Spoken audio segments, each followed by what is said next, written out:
नारद, मेरा सिर फटा जा रहा है, असहनीय पीड़ा है। क्या कोई मुझे इस दर्द से बचा सकता है? प्रभु, आप तो स्वयं भगवान हैं। ये कैसा दर्द?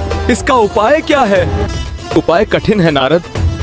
अगर मेरा कोई सच्चा भक्त अपने चरणों की धूल मेरे सिर पर लगा दे तो ही ये दर्द मिटेगा।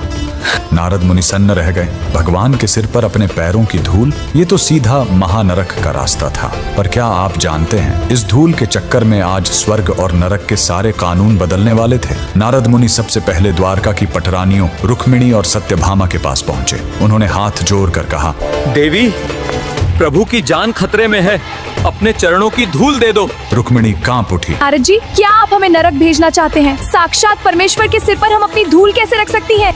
यह पाप है। द्वारका का हर ज्ञानी, हर भक्त पीछे हट गया। सबको अपनी मुक्ति की चिंता थी, कृष्ण के दर्द की नहीं। तभी कृष्ण ने मुस्कुराते हुए कहा, एक बार वृंदावन जाकर देखो। नारद जैसे ही वृंदावन पहुंचे, वहाँ की मिट्टी में भी राधे राधे की गूंज थी। राधा रानी को जैसे ही पता चला कि उनके श्याम पीरा में है, उनकी आंखों से आंसुओं की धारा बह निकली। नारद ने शर्त बताई, राधे, धूल तो तुम दे दोगी, पर याद रखना, भगवान के सिर पर धूल देने वाले को करोड़ों साल तक नरक की आग में जलना होगा। पूरा वृंदावन थम गया। क्या राधा अपने कृष्ण के लिए नरक स्वीकार करेंगे? राधा रानी ने बिना एक पल सोचे अपने पैरों की धूल झाड़ी और नारद की झोली में भर दी। ये नारद क्या कर चिल्लाए। रही हो राधे? तुम्हें नरक का डर नहीं? राधा रानी की आवाज पूरे ब्रह्मांड में गूंजी। नारद जी, अगर मेरे श्याम को एक पल का सुकून मिलता है तो मुझे करोड़ों जन्मों तक नरक की सबसे भयानक आग में जलना मंजूर है। मेरे नरक जाने से अगर उनका दर्द मिटता है तो वो नरक मेरे लिए स्वर्ग से भी सुंदर है। नारद मुनि की आंखों में आंसू आ गए। उन्हें समझ आ गया कि ज्ञान और भक्ति में क्या अंतर है। दुनिया में प्रेम का मतलब है